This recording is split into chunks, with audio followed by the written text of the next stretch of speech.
जय जगन्नाथ मु लिपुन आपण मान ओडिशा अपडेट चैनल को बहुत बहुत स्वागत करुच्ची। आज गोटे समस्त बहुत बड़ इनफॉरमेशन रही राशन कार्ड को लेकिन तो जदि आपण मैंने मागणारे राशन पाँच आपण पाखे राशन कार्ड अच्छी ताहले आपण को गोटे काम करार अच्छी। जदि आपण मैंने न करुँच 25 सेप्टेम्बर पर 25 सेप्टेम्बर पर ध्यान रखु 25 सेप्टेम्बर पर आपणकर राशन कार्ड टी कटिज आपण को आ राशन मिलबनी।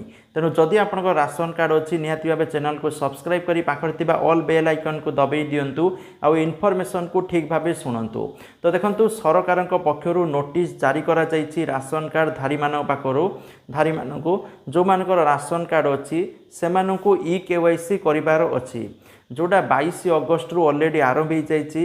लास्ट डेट रोची 25 सेप्टेम्बर।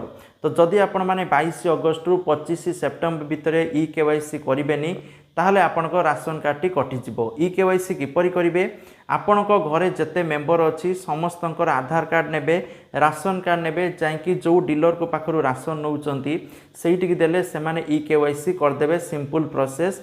आ जदि आपण माने ई केवाईसी न करिवे समय सीमा भितरे ताहले आपणकर राशन कार्ड कटिजिवो राशन मिलिबनी।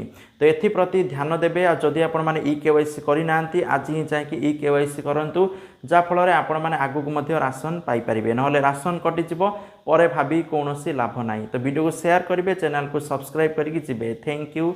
जय जगन्नाथ।